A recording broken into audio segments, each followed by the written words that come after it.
Yeah. Two DJs in the mic, what's the vibe tonight? Talking issues, dropping gems, keep the game airtight. Spin it, flip it, mix it, fix it, yo, we here to ignite. Yeah. Hands on the decks, but the crowd don't move. Blame the DJ, not check the groove. Playlist stale, need some brand new. Crates full of dust, man, what you tryna prove? Yeah. Clubs want cheap, DJs want respect. Promoters cutting corners, man, the scene's a wreck. Yeah. Sink or scratch, doesn't matter the tech. It's about the energy, not the brand on the deck. Two DJs and a mic, turn the dark to the light. Dropping wisdom, spinning true, get the balance just right. Two DJs and a mic, elevate, take flight. Fix the game, spark the flame, keep the future in sight. Yeah. All right. Here we are. I like that song. Yes, I do too. Yes. Welcome to another installment of Two DJs and One Mic. And we're blessed to have Ben Stowe, the great Ben Stowe, someone that's, really respected and loved for the right reasons. Yes. How you doing, Ben? I'm well, guys. Thanks so much for having me on. All right. Yes. It's an honor. It's an honor. You're one of our favorites. You and the team. We enjoy it. Sitting down with you guys in Vegas, having dinner, and we appreciate you. For feeding us. You didn't have to feed Jeff, but thank you. Yeah. Wow. Yeah. Just you. Hey, I'm sitting there waiting on the check. I'm like, we can't leave until we pay. Then they said, hey, Ben already paid for it. I was like, oh, okay. Well, okay. With no voice. You guys can get the next one. We'll go somewhere fancy. I was like, you did what? It's like, yeah, okay. All right. Yeah, whatever. no voice. Yeah, he's just gone. We like, okay. Yeah, he did this here and they knew.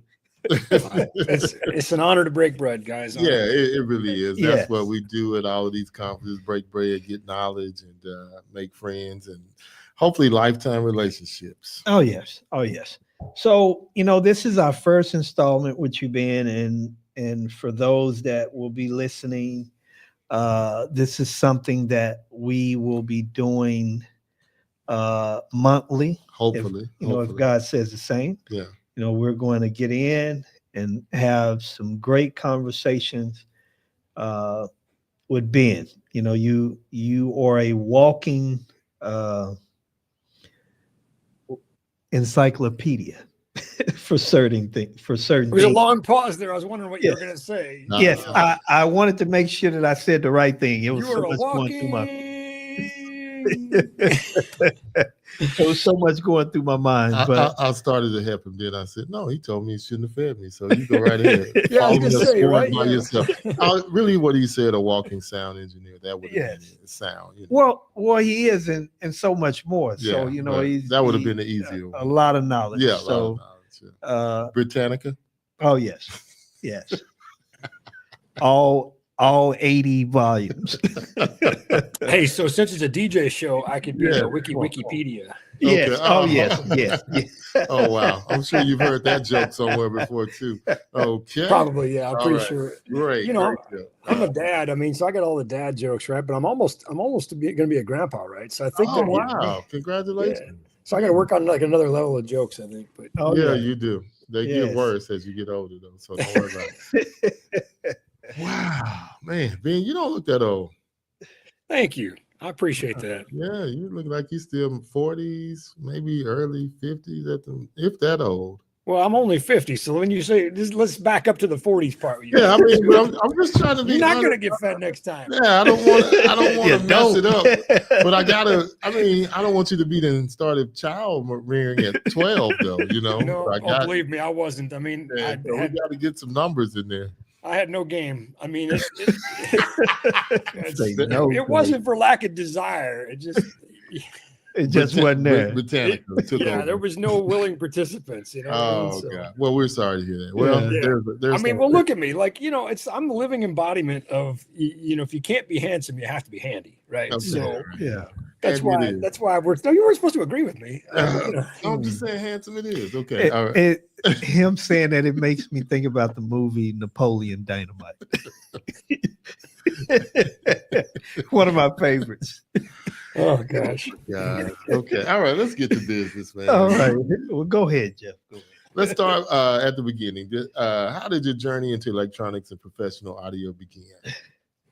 Well, I think the journey into electronics is what led to the journey into professional audio. I think they're kind of sort of the progression of the same journey. And I was a guy asked me just yesterday, how'd you get into being a touring sound engineer and all that? And I said, probably a series of bad choices, really, but the truth is, I got into electronics at a really early age because my mom had lupus, which can really just kind of wreck you, and so she spent a lot of time in bed and just that took a big toll on her. And my dad worked, 30 miles away, and he worked a couple jobs. So he was gone quite a lot and, trying to take care of the family and pay the medical bills. And anyway, that kind of left us with sort of like, well, what do you do with two young kids, right? Me and my brother. And we had a neighbor that, well, they were probably about my age now, now that we've established I'm old. But anyway, we called them grandma and grandpa. They weren't biologically related. They just lived a few doors down, and they just sort of adopted my parents. And then so they got us too, right? And I mean, literally, there's a picture of them holding me as an infant. So they kind of adopted my parents first when they moved to the town. And then, when we were born, they kind of adopted us. And so we called them grandma and grandpa, even though they weren't biological. And he was a retired electronics teacher. He was an electronics tech in the Army. He was in World War II. And he ran a TV repair shop out of his house. So quite literally, I spent all day. She still worked. She had a job. She was still worked at the school. So, when the babysitting was to be done, we just hung out with him all day in the TV repair shop. And I was a pretty high energy guy. I mean, I'm sure it's hard to imagine, but I was kind of always on the go. So he would try to find ways to keep me busy, right? So he'd sort these components by color or something, or cut these things off the circuit board. This is these old TVs, right? The big through hole components, you didn't use a soldering iron or pen, you used a gun, right? The soldering gun, heating up a lot of metal. Yeah. So, really, I had this great appreciation for electronics early on. I didn't think of it as a career, but I had a pretty good fundamental background. He was a retired electronics teacher, like I said, so he couldn't really help himself, right? Teachers do what they do. So he's starting to teach me, and I started to solder at like age 5 or whatever. And anyway, that sort of, we can fast forward to when I'm in high school, and I'm not real proud of this, but it's kind of funny. Our high school had electronics classes, and I'm kind of looking at what I can do. I'm like, what can I basically sleep through, right? I'm like, shoot, electronics. I already had that my whole life, right? So I took electronics just so I could kind of coast through it, right?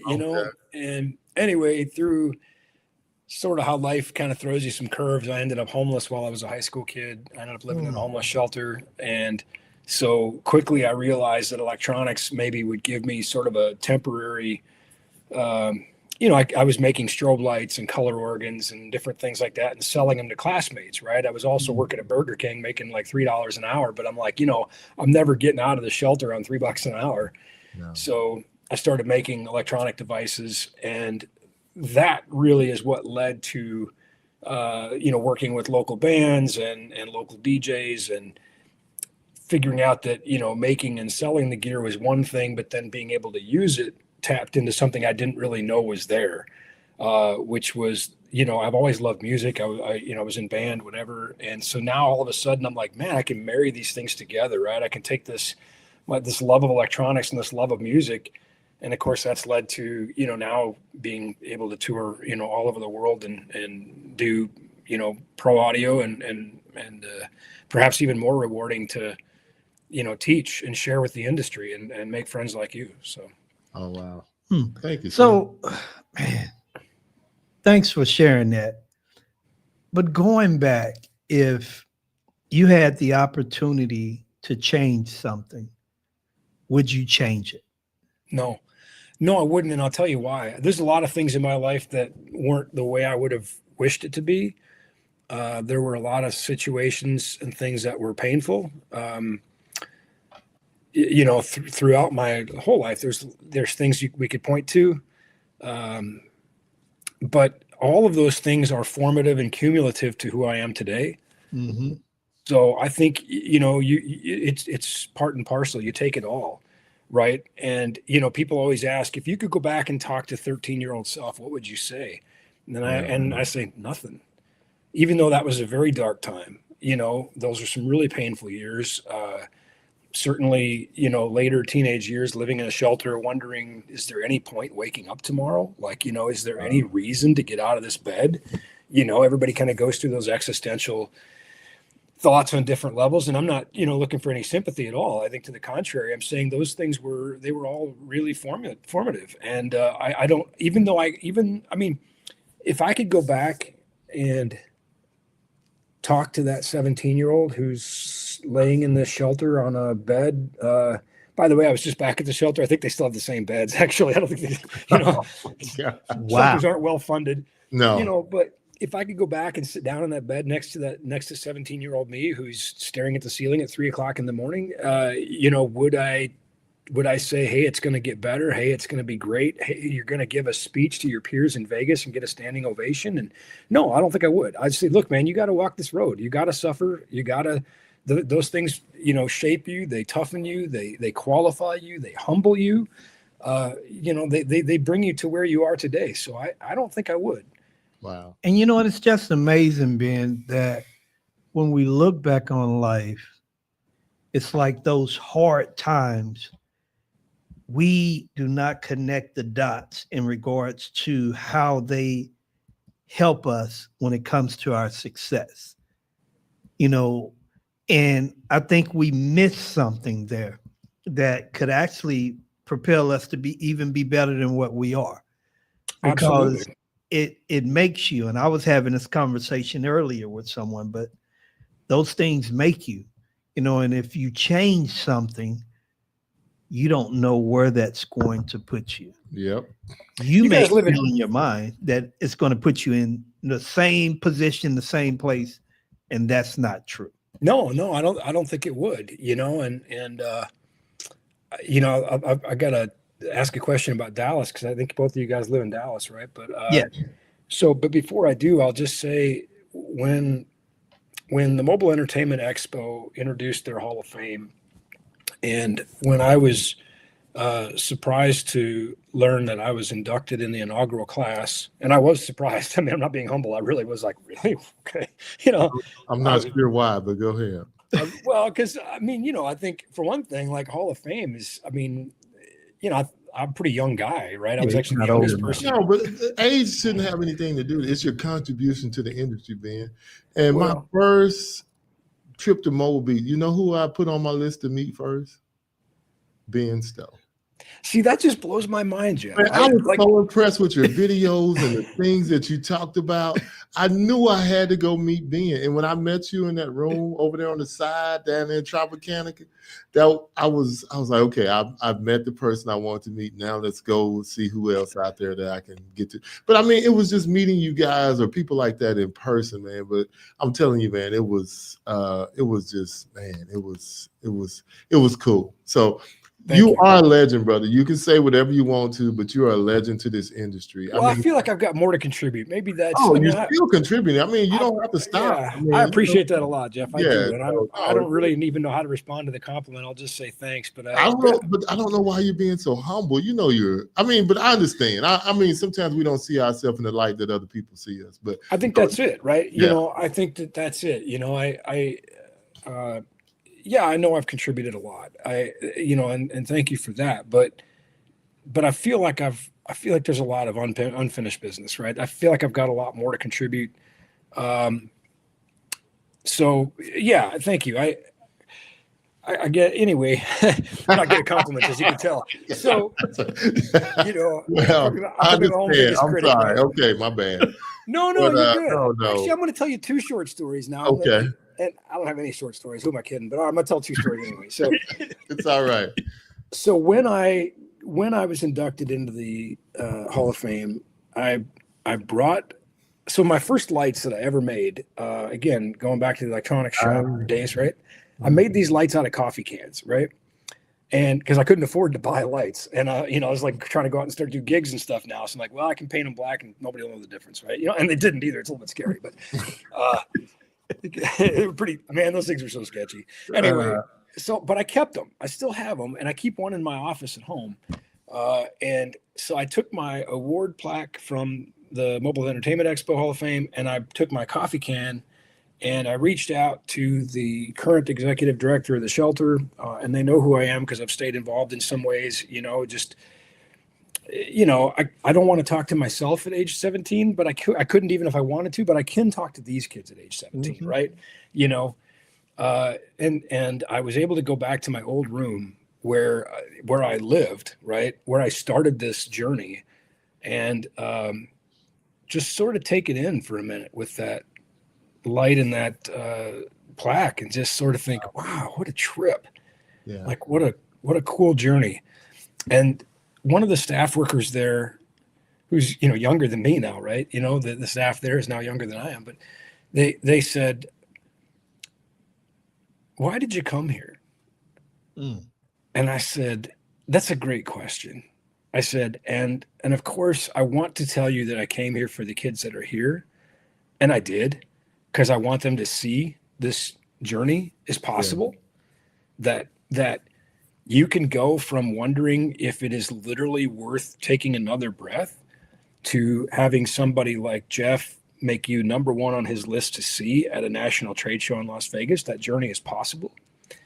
I said, but if I'm being truly honest, I also came a little bit for me, Yeah, because that was a journey. But wow, what a story. Man. Well, let's move on to something. So for over a year now, you have been talking about the state of the industry. So let's talk about that and what it means.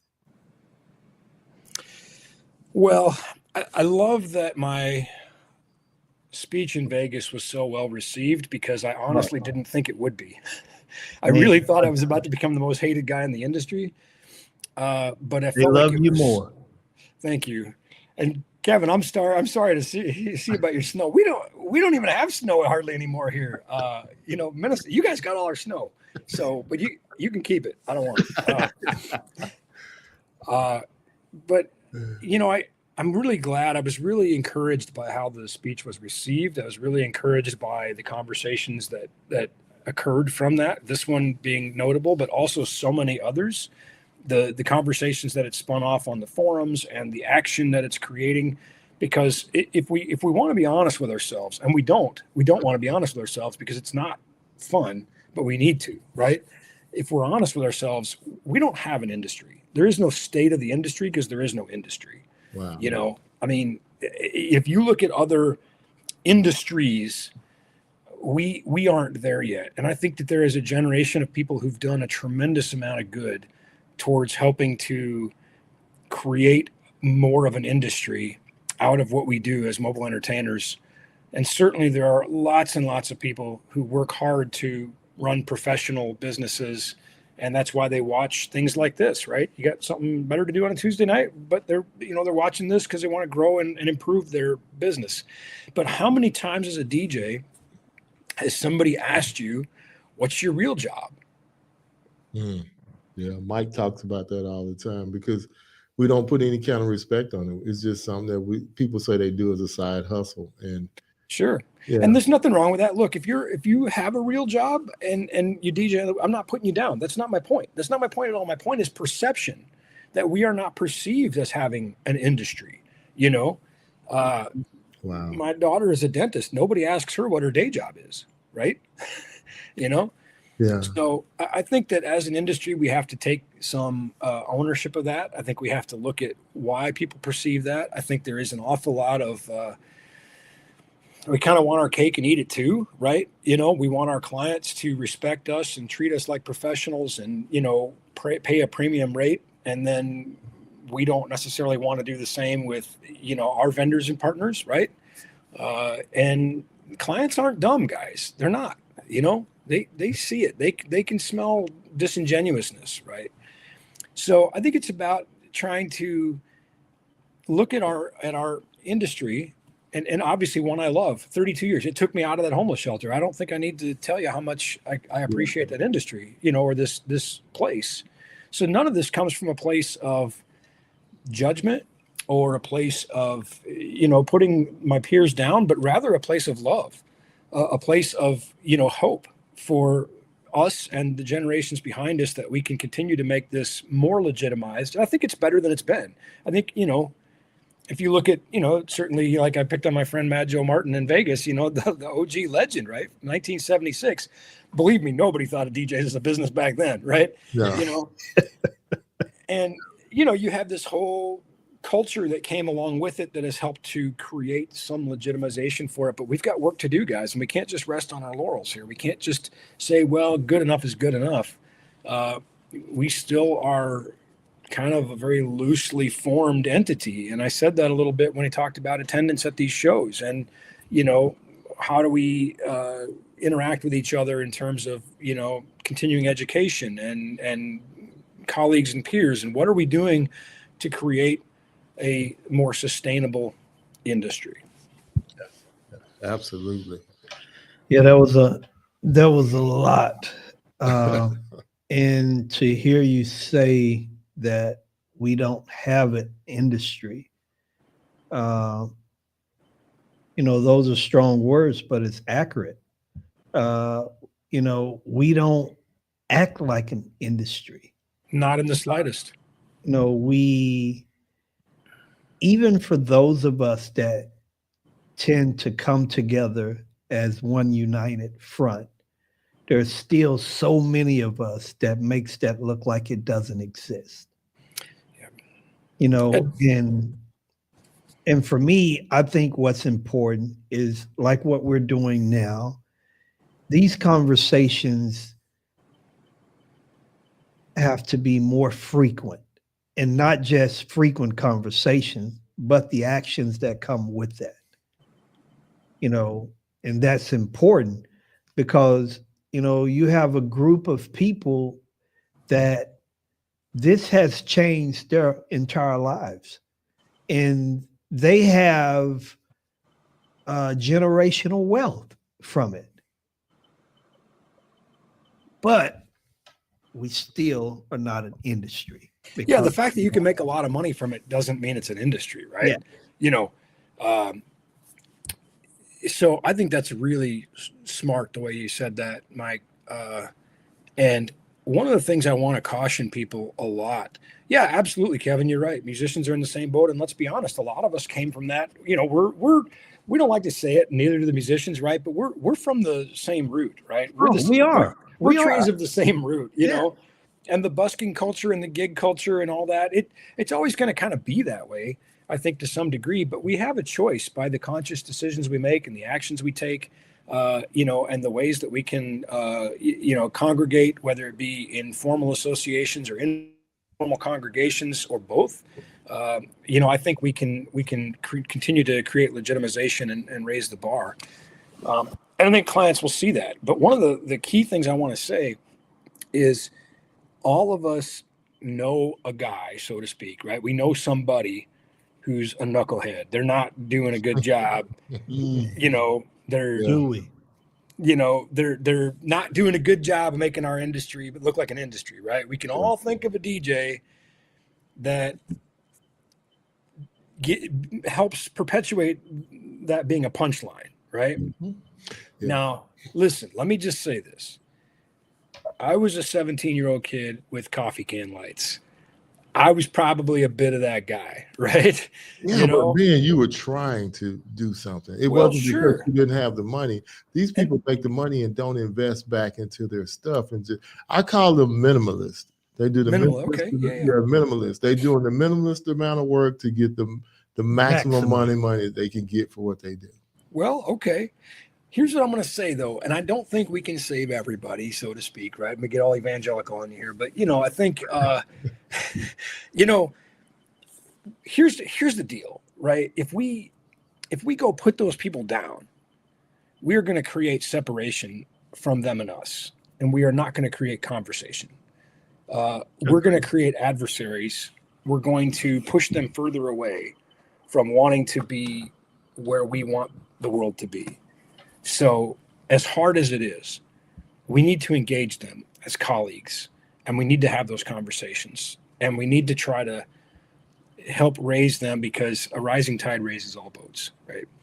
And we will not win them all. Some people are really going to be committed to whatever foolishness, pick your word, that they want to do, but not everybody. I had the most rewarding conversation the other day with a young man who was referred to me by another DJ. And it was just what my heart needed. Here's a young guy who's new to the industry, and he is hungry. He is eager. He's like, I want to learn. I want to know. I want to talk to you. I want to talk to guys like Mike and Jeff. I want to go to these conferences. I want to be better.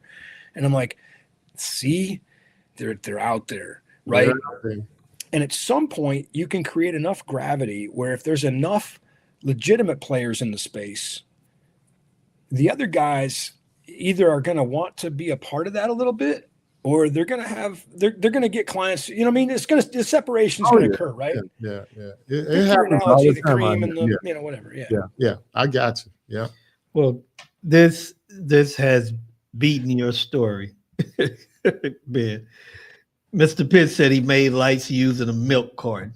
Well, yeah, man, we all start. Look, I ended up selling it. Yes. Yeah, he's an old dinosaur too, man. Yes, and he has made a way out of no way. Yeah, he was as well. Yeah, but the beauty, and I say this, and I say it for this reason. You have some of us that we call ourselves purists, right? I only touch turntables, or I only touch 8 tracks, whatever it is. And when I look at the DJ industry, or the DJ, whatever we want to call it, the whole thing was built by doing something that you was not supposed to do with some equipment. That's true. Yeah.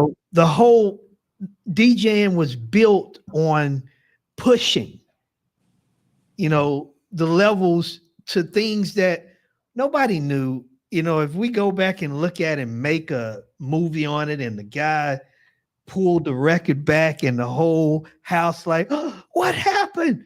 It was, the whole business is built on that. So when we hear people say that they want to lock it into a certain time frame, it's crazy, because it's about evolution. Agreed. Yeah, for sure. You can't. But look, I mean, I picked on my daughter. Well, I didn't pick on her, but I just said, she's a dentist. So I'll tell you, like, if you looked at dental equipment from 50 years ago. Oh, man. They had wire pliers. Right. And I'll tell you what, when she was going to dental school and I toured that school, I was blown away. I was like, wow. I had no idea. I mean, I've been going to dentists my whole life, right? I had no idea like what these kids are learning, And I was like, oh, well, that's why it costs a fortune. But anyway, but anyway, my point is everything is evolving. And certainly, with the creativity element of us, DJs in many ways are musicians, in many ways we are creating new, music from existing samples and music. And I mean, it's, again, there's lots of different styles that they do. We're sampling just like they sample. Yeah. So no, I'm not saying we, I don't want to, lock it into a time period. No way. I want to keep evolving, but I think that there are some fundamentally sound business practices. I had a great conversation with a guy yesterday, 2 days ago. I'm not sure if I'm allowed to talk about it yet, because I think I'm under an NDA, but I'll just say this part of it. He does some things to educate people in the business space. And I said, do you know how many times I have talked to DJs out of buying gear? I mean, we sell gear. That's what we do. We sell gear. That's how we exist as a business. But I want DJs to think more like business people.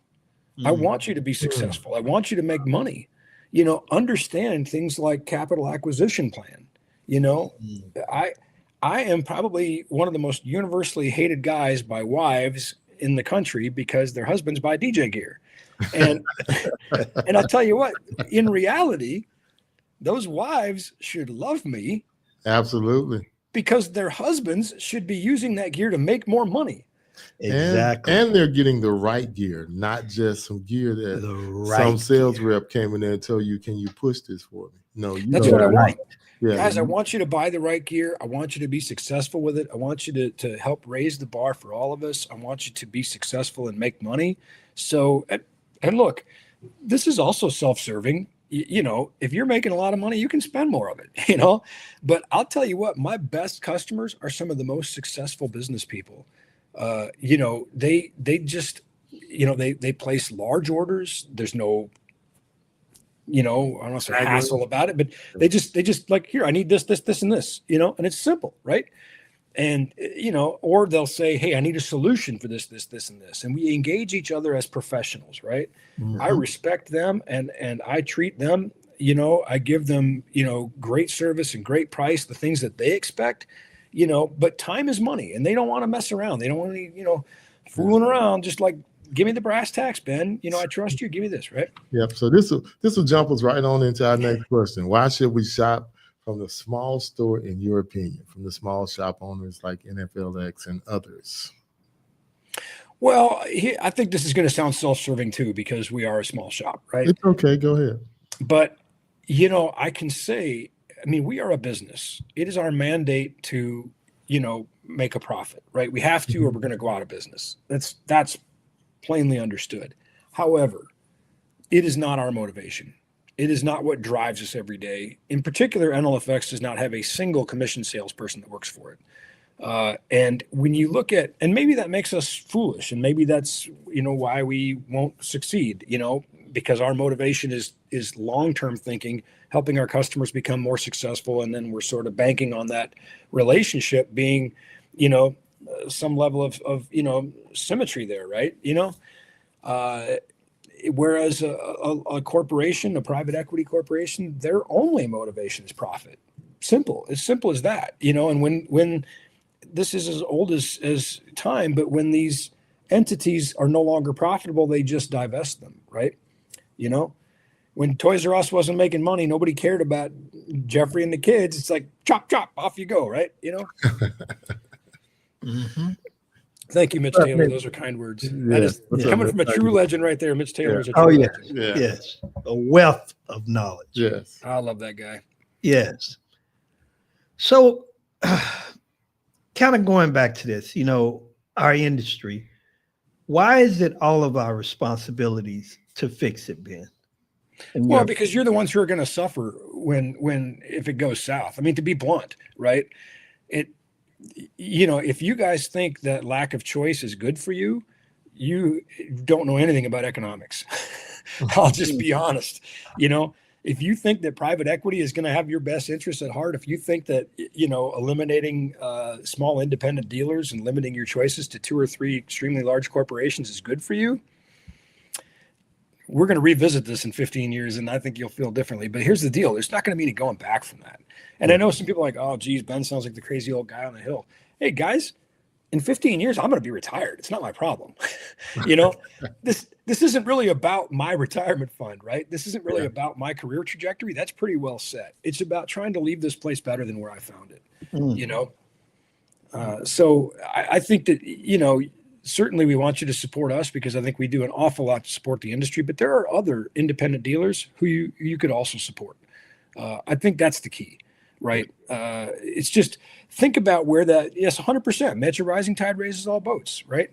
If there is a symbiotic relationship where each of you is looking out for the other, everybody's going to win in that scenario.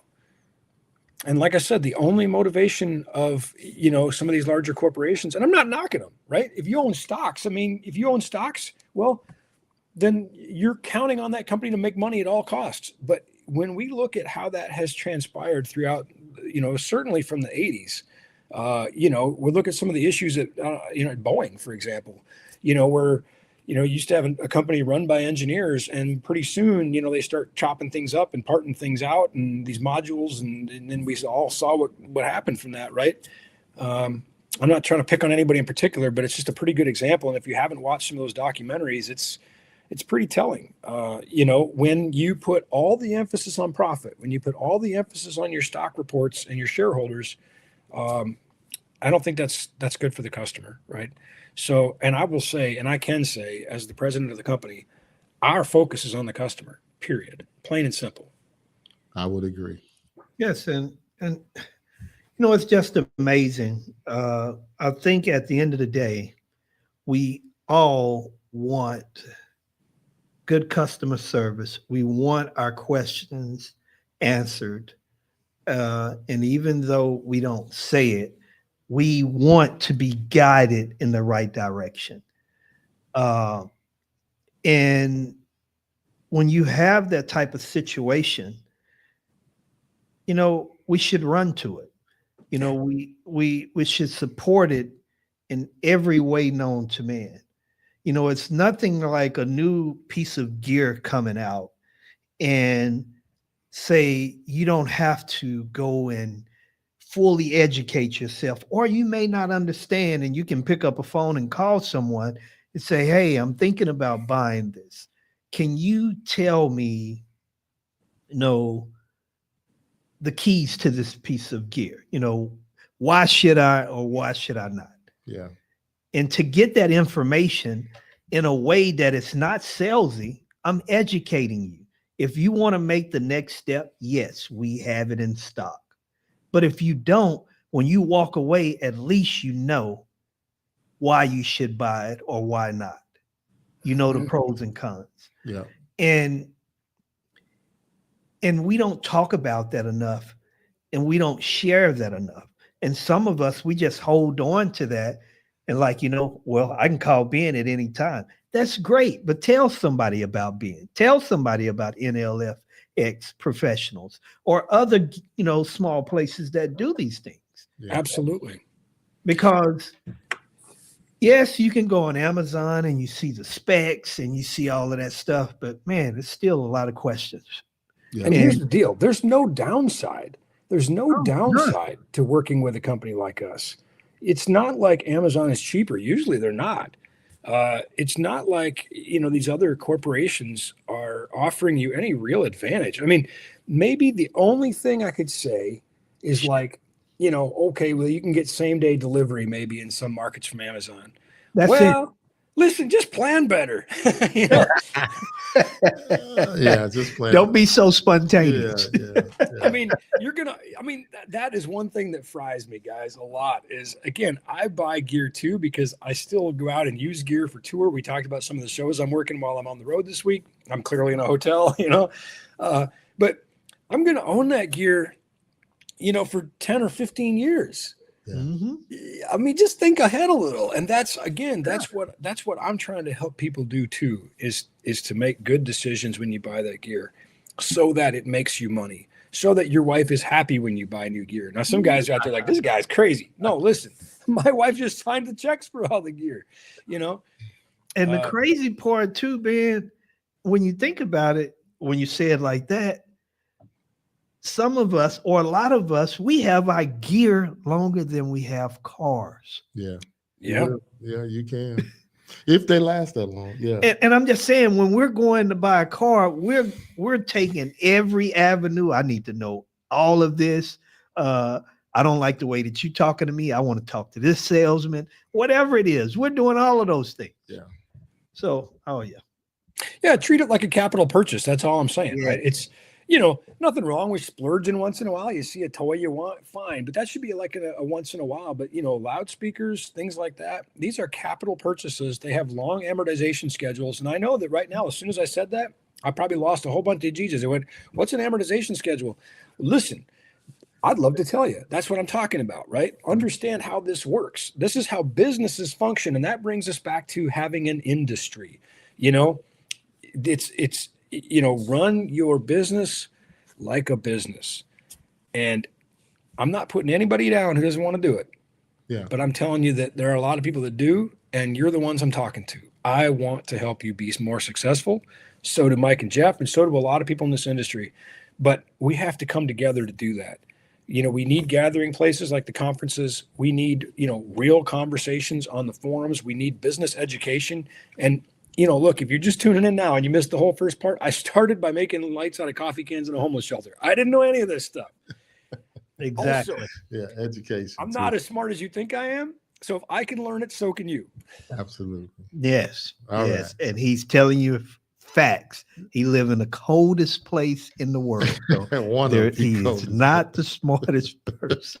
I don't know. I can't defend that decision.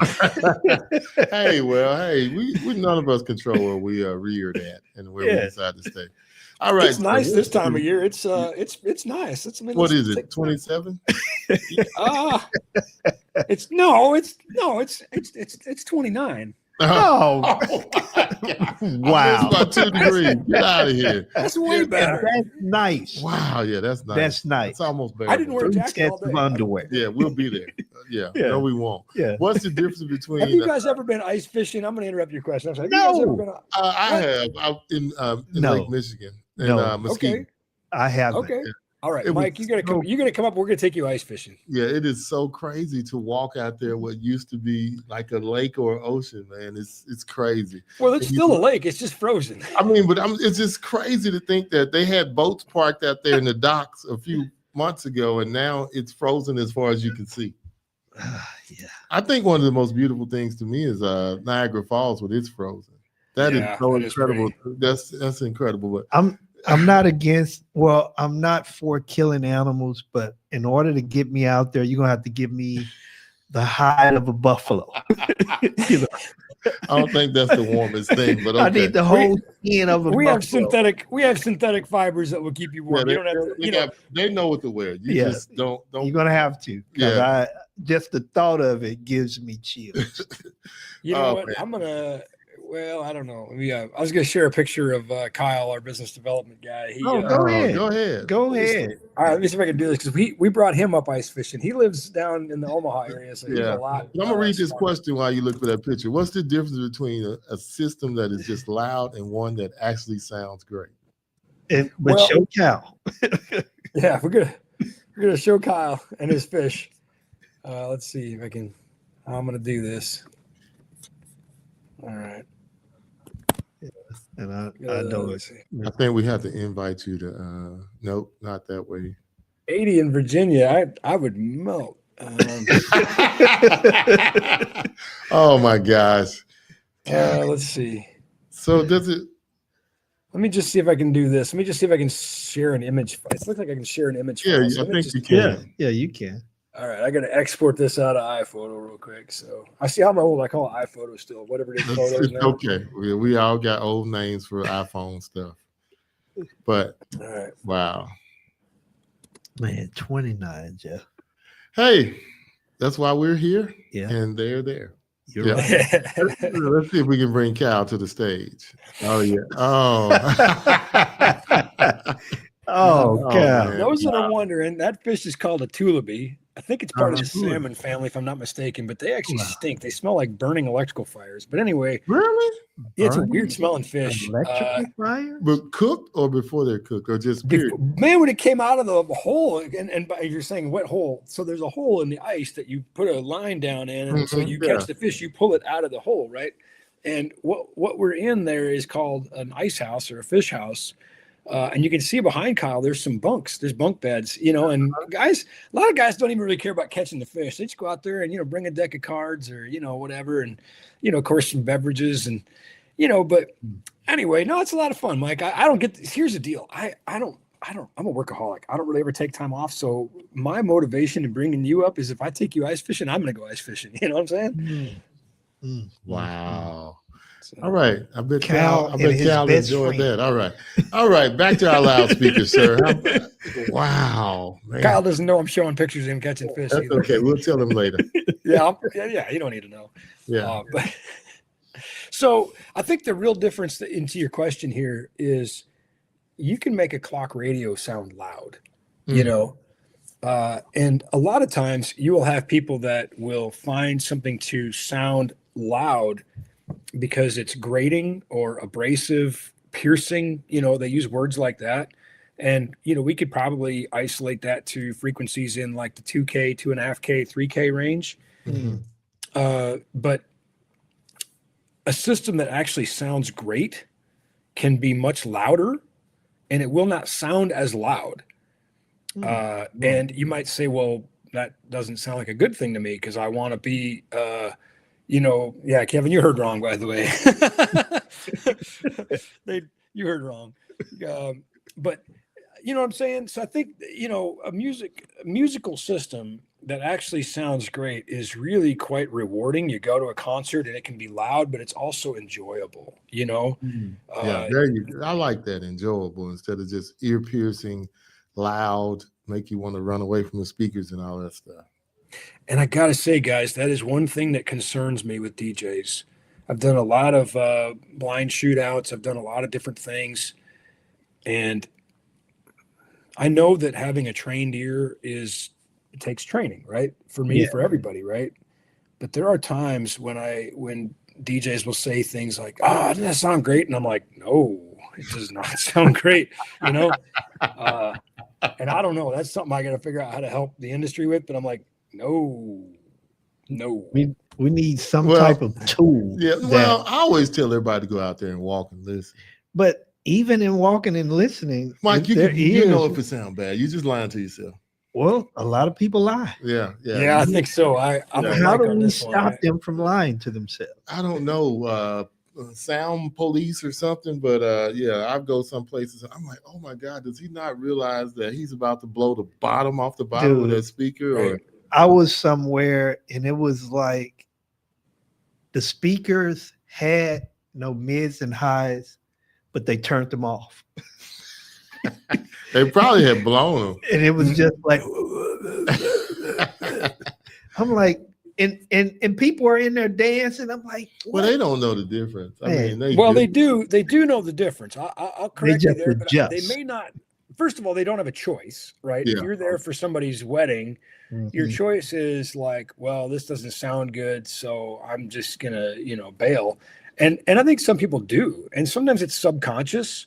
When sound is bad, it bothers our brain, even if we don't know why. We can't put our finger on it, but we get fatigued. We wear out. We're like, so maybe they don't dance as long. Maybe they don't stick around. Maybe they're not as engaged. But I think that that's there's different situations, right? If you're at a club or something, and there's 6 clubs on the street and they don't like the sound, well, maybe they will leave. But at a wedding, I think it's a little more like they're like, well, we're there for this couple and we sort of endure it, right? And I tell you, I remember a concert that I was a part of. I was a tour, and I was not the sound guy. I was a system tech a long time ago. And I remember an older lady, this is an older band, but coming up to the sound guy, who I liked and respected, but she was almost in tears. She's like, this does not sound like the record. This does not sound right. And she left, And I always thought about that as I moved into, you sort of move up the food chain, and right, it's your turn to be at the console. I was like, I don't want people to have that experience at my shows. I mean, I think live shows should be unapologetically live, but I want people to feel like they got what they came for, right? They paid a lot of money for that ticket, Yeah, I love that. Oh my gosh, that is so on point. Yes. So moving into this. So when DJs are choosing speakers or building a sound system, what should they really be paying attention to, Ben? Boy, I think number one, have the right rig for the gig, right? You don't necessarily take your Ferrari out to get groceries. I mean, I don't have a Ferrari. I'm just saying if you did, but it's too cold up there. But anyway, yes, it is. You can, it's no fun having a Ferrari in Minnesota. But I think, having the right rig for the gig, right? If you need a lot of firepower, then you're going to have to bring a lot of firepower. And that means, size and weight. But if you want small and elegant, like a column system or something, then, understand what the limitations of that are going to be, right? So I think that's a good starting point, right? Is understanding what you're trying to do with the system and understand that one size doesn't fit all, right? I've got a lot of different speakers for different applications. And, that's an inventory built over time, and it's based on these things we talked about, smart business fundamentals. Do you have the work to support owning that equipment, right? Looks like you guys froze. Do you still have me? Yes, Yeah, we yes. still got Yeah, you. we're still here. Maybe I thought maybe I put you to sleep. All right. No, Sorry. no, we're listening. We're very we're taking attentive. it in. Go ahead. I'm always nervous about hotel Wi-Fi, No, you're good. If you freeze, we'll be like, hey, Ben. Like Go Max ahead. No, Headroom. you're Now good. I'm really dating myself to the 80s, but beyond that too, I think that understand that all loudspeakers are not created equal, right? That's why we'll pick on our friends at Electro Voice. They have their Eviva line, which is very low cost, entry level, and then they have their X line Advance, which is their touring grade. And all you have to do is look at these two things side by side and go, that's not the same. I mean, it's kind of like General Motors had the H3 Hummer, right? You would never take that in combat. It's not the same. And then if you look at an actual Hummer, you go, yeah, that thing is literally built for war, right? Yeah. Maybe a terrible analogy, but you know what I'm saying, right? And I got perfect. you. Yeah. and I think one of the other things too, and this comes back to the ear thing, but understand the design process, the resources that professional loudspeaker manufacturers have and the processes they go through, to do all kinds of things like phase coherency, linearity, alignment of the drivers and things within the box, tuning, FIR filters. All these things take tremendous engineering resources, but they yield results. And as a touring engineer, I can tell you, I have a lot of experience. One of the things that really challenged me is what we call fly dates, meaning we fly into the show and I use what's there. Right. And, of course we have riders and this and that, but sometimes, sometimes you just show up and you're like, whoa, it's gonna be a long day today, because my job as an engineer is to make that sound good because these people paid money to hear this band. And sometimes I'm working really hard against that PA. But most times with a professionally designed, professionally configured PA, it's good, right? It's a good day. Mm-hmm. And I think I'll sort of cap it by saying when we did, I think it was Harvest of Sound a few years ago, which I loved because it was a chance for everybody to hear the speakers with exactly the same drive signal. I used a switching matrix system, no, foolishness, just exactly the same drive signal, no processing, that speaker just like it was coming out of your controller. But it gave us the ability to switch. Thank you, Sean McKee. He just texted me too. He's like, I love you too, brother. I do. You know that. So, that was really great. I think people to be able to hear these things in an equitable setting. And there was a guy who was making his own speakers and he brought them and he wanted to hear them and he genuinely wanted to see how they stacked up. And I thought it was awesome. I mean, obviously he got absolutely smoked. I mean, he got crushed by these professionally engineered systems, but we had the test instruments and things to show him what he didn't know. Yeah. Yes. And that's the beauty of it. And I'm glad you said that. So I'm going to have to, I got an idea. I'm going to run with that. We need to revamp that somewhere else. Okay. Yeah. I think you need to, I think it would be cool for people that may bring back some of the manufacturers and it may not bring some of the manufacturers, but it would be cool to see some tests, even if it's just two brands. Oh, it was awesome. That was cool. When I experienced it, I was like, man, really? That little bitty speaker, that JBL was the star of the show. I remember. And the big. It's always telling to me when a manufacturer doesn't want to participate. You know what I'm saying? Very telling. Yeah. I'm like, come on, you chicken. But that was so cool, man. I wish more people would have got to see it or at least experienced it because it's so DJs Assemble out in New York. They're gonna do it.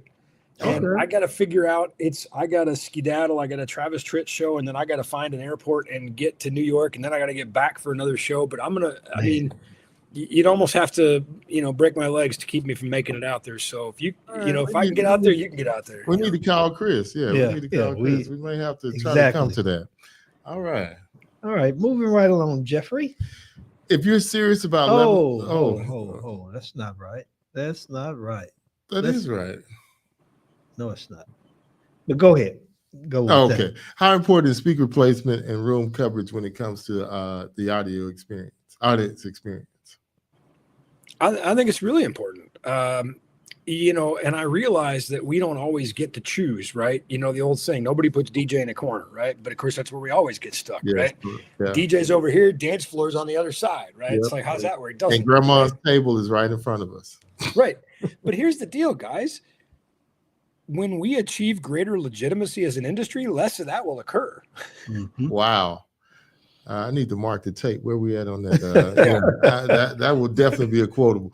54 minutes. Okay. Because I'll tell you what, as a touring engineer, when I go into a venue, that kind of nonsense doesn't happen. Because guess what? I don't let it happen. I'm like, nope, we're not going to do that. I am not going to jeopardize my client, my boss, the band. I'm not going to jeopardize their ability to pay their mortgage payment. And their mortgage payment is made by selling tickets and streams and CDs and t-shirts. And if it sounds bad, if the sound sucks, I have put them at jeopardy, and I'm not going to have it. I'm not going to do it. Wow. Now, again, DJs don't get to have some of the same clout yet, but I think understanding the laws of physics and understanding that the laws of physics don't care about your feelings, they're not negotiable, and that's good and bad. The good is they're consistent, right? So as long as you understand the laws of physics to even a cursory level, you can use them to your advantage. And one of my favorite classes I ever did, I've had so many seminars I've done, and I love them all. It's hard to pick a favorite, but it's kind of like a favorite kid, although I definitely have a favorite kid. But more to say, but go ahead. All three of my kids have to wonder which one is them, but I'm going to keep them guessing to figure out which one is going to put me in a nursing home. But, hopefully neither one of them. Yeah. Oh my they'll God. gang up on me. I'm sure they will. But man. One of my favorite seminars I ever did was in Las Vegas. And I think it was at the Mobile Beach show, precursor to Mex. And I had a couple of subwoofers on furniture dollies. And I said, okay, I'm going to take one subwoofer and I'm going to play like a 70 hertz tone. And everybody is sitting and they're going to hear that differently based on where you are sitting because of the way this is going to propagate through the room. And we're going to have reflections off the walls. We're going to have what's called room moding. So I said, here's what I want you to do. I'm going to just play this sub at 70 hertz. And I want you to get up and walk around the room, and you're going to hear where it gets loud, where it gets quiet, where it gets loud, where it gets quiet. And that's that room moding, right? That's what's happening with our power alleys and nulls from the reflections on the walls. I said, now, after you do that, I'm going to play two subs at 70 hertz. And I want you to stay seated, and I'm going to move these subs closer together and further apart. And you're going to hear that change throughout the room. Wow. And then I said, now I'm going to play it at 80 hertz because frequency dictates wavelength. And you're going to hear it's different again, right? And so it was just a great way for people to, like Mitch said, the light bulb. People went, oh. I'm like, yeah, look, it's not witchcraft. It's not alchemy. It's not magic. It's purely physics. It's fairly predictable physics, actually. Now, doing logarithmic calculations is hard. I'm not saying you do it in your head, but I'm saying when you have a fundamental understanding of what you're trying to do, then you can use that advantageously to try to give the best experience to everybody in the room. One of my really fond memories, had some friends that were down in the Omaha area. I was doing sound for the College World Series down there. And I had an area with about, I think it was like 10,000 people or something, were making really bad life decisions. And it was kind of unbridled debauchery all night to this, EDM show. And then right behind that, you got like Fan Village, right? And I had my sound basically just die right at this point. And I had a bunch of DJ friends in Omaha that kind of walked around and they're like, that is crazy. They're like, it's like loud, loud, loud, dead. And they're like, how did you do that? I'm like, physics, it's just physics, It's just physics. And if some of us do it, it won't be on purpose. Well, it'll be bad. we're all doing it. That's a great point, Jeff. We're all doing it. Yeah, it won't be because we knew we doing it. Oh, that just happened to fall off at the end. But yeah, I have to ask you about that one next time I see you. How do you make it just die? Well, again, it comes down to what happens when these waves interact. So I'll just answer it quickly by saying this. Picture a still puddle of water, right?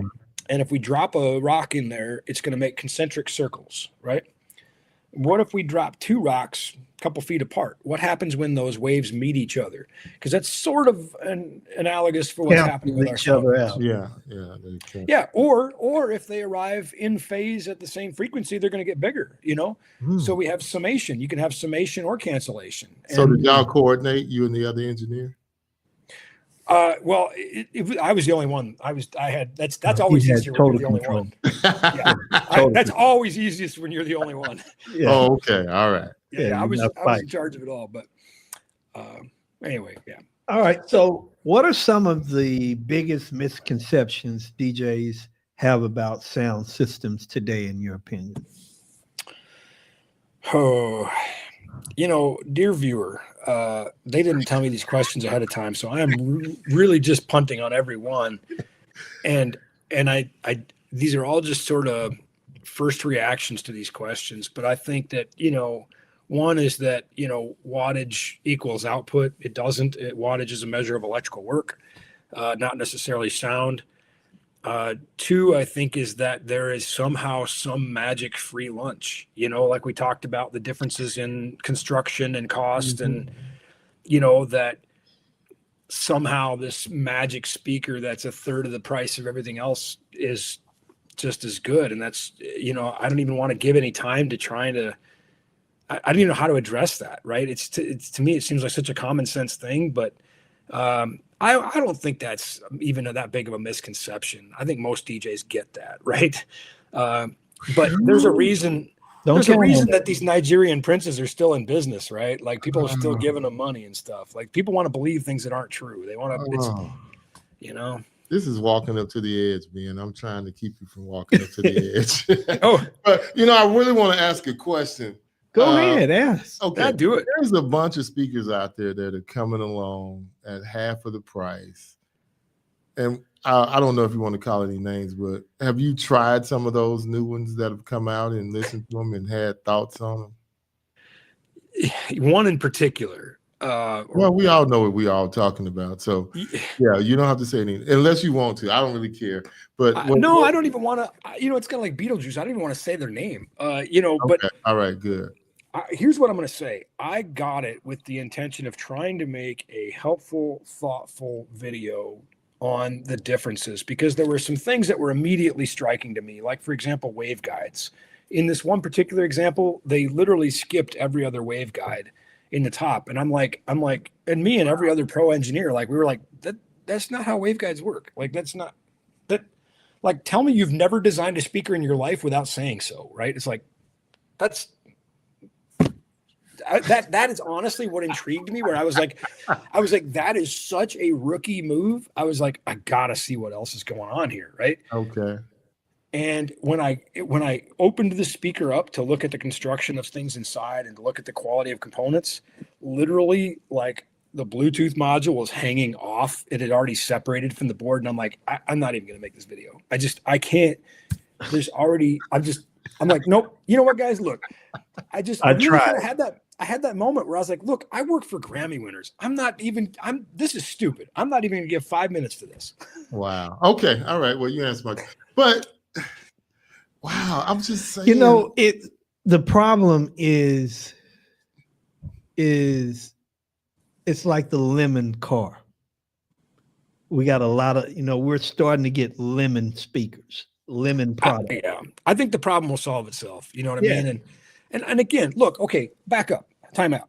Okay. My first speakers that I started with were from a company that doesn't exist anymore. They were not name brand speakers. Okay. Well, we've all been there, done that. Right. I'm not begrudging anybody who can't afford a more professional speaker. However, there is legitimately not being able to afford one, and there's also deciding not to afford one, right? You know, that's all. And look, you answer to your clients. You don't answer to me. Ultimately, you answer to your clients. The difference was apparent, glaring, striking, substantial. Pick your word. Again, to the point where I just decided not even bother making a video, right? I was like, this is a waste of my time. Wow. So I think if it's what you can afford, know and then grow, right? Yeah. No, but you know what, Ben? That might be because I know other people are hitting them, but I think it would come different coming from you. I think it would hit different coming from you, if you understand Well, what I'm saying. maybe I'll get back You're to it. not just I'm trying honestly to super busy. get clicks or whatever that is. You're actually being honest. That's not why clickbait. you were the first person I wanted to meet when I came, because I felt like everything you were putting out was honest, giving me the truth, not trying to sell me wolf tickets or trying to sell me on something. You were honestly telling the truth about how you felt about something. So if you put out a video, perhaps on it with an honest review, not like others who like, you know, they just, it's like just, okay, how many clicks can I get for saying something crazy or just saying something? You know what I mean? There's clickers and then there's truth tellers. And, you know, to kind of, you know, Mitch, I love Mitch's statement because it's true, blind leading the blind and clients not knowing the quality of good sound. And in today's time, products or gear is expensive, but there are so many different ways to get that gear, you know, where you can pay that gear off, but still have the gear and be able to work and make money. Yeah. Yeah. So And it's longevity. hard. You know. Yes, but I'm just saying it's kind of hard to give an excuse in today's time. Oh, definitely. Because there's ways that have been made. You know, even the guys at NLFX offer payment programs. Well, and here again, guys, think about it, and don't think about the top line number, right? Don't think about this speaker, you know. Oh, perfect. Yeah, thank you, Kevin. I mean, again, I was like, I don't even want to make a video with my name on it with this, right? Because I get it. Oh my God. You got to make it now, Ben. You got to make it. I'm sorry.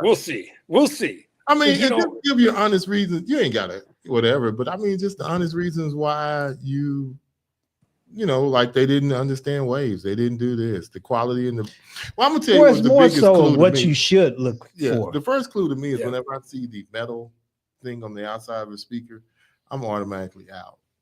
I just think we progressed so much from that I'm just out. I can't even get past it on any speaker. When you see the metal, you know, the little metal things in the back, like the little lines with metal. You know what I'm talking about, right, Ben? like extrusions, like yeah, you know, like the back of it, and it has like it's metal, and then it has a little metal lines going down the back, like it's heat. Oh, you know what I'm talking about? Like right? convection cooling. I don't know exactly what it is, but yeah, like a heat sink fins, right? When I see that, I'm out. I don't care what it is. If QSC rolled out, I can say their name. Or look, I mean, rolled out with that on the back of it, I'm out with them too. Because I'm just like, no. I don't work for any of these loudspeaker companies, right? I work for you. I work for the customer. So like people say, oh, Ben's this guy or he's that guy. No, I'm not. Believe me, when they come out with a turd, I tell them, I'm like, look, you made a turd, you know? And not a turd. I mean, because again, my integrity means more to me than selling another loudspeaker. And I don't think they're bad, but like you say, I don't know. You could be buying some more tomorrow. Seriously, just checking the actual specs will tell you the speaker will not do what it really needs to do. I don't know. Sometimes the specs, sometimes the specs are fiction, right? I mean, sometimes and that's the thing. Like if you don't have an anechoic chamber, if you don't have the adequate test equipment to create meaningful specs, I mean, I had a friend who worked for a loudspeaker manufacturer and a great engineer, and we were talking about something that was on the market from another company. He said, look, if lying on specs was a crime, there'd be a lot of people in jail. You know? And it's just I believe that. All facts. But then we don't understand that it doesn't mean, so if it says 2,000 watts, that we don't understand. A lot of people don't understand it's not going to maintain that for the whole time. They don't read the other little part about the continuous. Yeah, the continuous wattages. I got a collection. I got a collection of things. Like there was one loudspeaker manufacturer that had a little asterisk behind the number, and if you go way down to the bottom in like the 4-point font, and it said independent of all limiters and blah blah blah blah blah. And I'm like, okay, well, nobody can defeat the limiters on the system. They're built in. So like that's a totally fictional number. You're like, yeah, well, theoretically it could do this. You know, I'm like, you know, How would we say that in a polite way? It was bullshit. It was total bullshit. Right? Yeah. Well, we all see that sometimes. We get, this thing is going to do this. You get it in, you be like running and then I know sometimes they do make a limit in the speaker. Sometimes it could be one that's just horrible. It seems like sometimes I've gotten some of those and just have to send them back. But yeah, I agree. Yeah, I think a lot of it is total BS. And I think the truth is you get what you pay for. You know, exactly. I mean, when you look at, every brand, RCF, EV, DB Tech, QSC, JBL, so on and so forth. All you got 30 DAS, you got 30 quality brands to choose from, and they're all within $50 of each other. And then there's somebody else that's like 70% less. Is it a miracle? No, I wish it was, but it probably ain't, guys. I mean, but you say half, not 7. Well, yes. I'm just, good. You just throwing a number. I get it, but Lord have mercy. I mean, I remember I was out with a Christian band touring, and I had they were great. I loved them. These were just a lot of fun guys. It was kind of a hoot, but wasn't quite what people think it might be touring with. Like people are like, oh, you guys like all on the bus and white choir robes reading the Bible. No, not exactly. Look, we all having a good time. But nothing that would be too crazy or wild. But I'm just saying, like, it's not what you might think, But anyway, so we're playing a lot of these venues, and we have local crew from area churches, and these guys are so excited, guys and gals, because they volunteer to help their churches with sound on the weekend, and they get to come in and now they get to see weapons grade audio, right? We're bringing legit tour grade gear with us, and they don't normally get to play with that, right? So it was so much fun for me. It was so rewarding to see these local crews that were just so excited about how awesome this gear on tour, like, the real quality stuff is. And I remember one guy, he was like a, worship tech leader at his church or whatever. And he goes, how do we make our church sound like this without spending $1 million? Ben, that is so funny because I was about to say the same thing about my church. It's so bad. I call it the duct tape ministry. Well, I told him, I just looked at him. I said, I got to be honest with you. This rig was over $1 million. So I said, I don't know. I said, but if you find a way, don't tell me because I'm going to feel bad. I said, I don't want to feel bad for spending $1 million. Oh, man. But yeah, bro. I mean, we try, but sometimes I'll be like, what? I mean, what are y'all doing? We have quality stuff, man, but when stuff breaks, they don't really fix it. They just, here's some good duct tape. We go with it. We roll with it. Well, listen, we're running pretty long here, so this is maybe for a future show, but here's what I'm going to tell you. I also don't think a church should spend $1 million on sound. You know what I mean? Like, I think, there's hungry people to feed. There's, other ways that money can be used to support the ministry. Yeah. So, that's another place where my integrity. You can get a decent system and you can replace stuff when it goes in. We don't have to have an analog mixer in today's time. Right. That's all I'm saying. So just wanted to say or something. Give me a PV mixer or something. Anything. Just something. Don't give me not PV. No. I'm just kidding. I'm kidding, man. I'm kidding. Hey, every time you use a PV mixer, a kitten dies. Hey, y'all. So just real quick note, Ben will be on in the future once a month. We will try to, get the date out early as we can. And we just, anything tech, dealing with equipment, whatever, please make sure you drop the questions to me or Mike or wherever. And we'll definitely try to, and next time we'll let Ben give us what he wants to talk about. Oh, yes. Yeah. I love this, guys. I love it. You guys got great questions. Well, no, we want you to, you said we hitting you sideways, so we don't want to hit you side. I don't mind. I know you don't, but I think better off the top of your head is even better because you don't have time to prepare for it. So you got to give us a real, true, honest answer. I'm going to bring a piece of equipment next month, the tester. I want to bring the tester, and we're just going to dissect the tester. Yeah, no, it's good. I think you guys ask great questions, and you have a good pulse on the industry. We're trying to get in on you. But real quick, before we get out of here, we have to always do this, and Mike ran it already, but we have to thank our sponsors. Start, of course, for CP and all he's doing. He's probably got another product over there already. EV, Marco, and his team. Curated Live, James, and his wonderful team. NLFX Professionals, Ben, his team. All the great things they do, giving you the honest answers. Top Light DJs, Ultimate Ears, Tony and his crew, and Will and his crew at Jetpack. Yes. All right. And We let's got not forget about promo only. promo only, and who else? RCF now too. Yeah. We got to add them to the list now that Yes. we've become RCF guys. All right.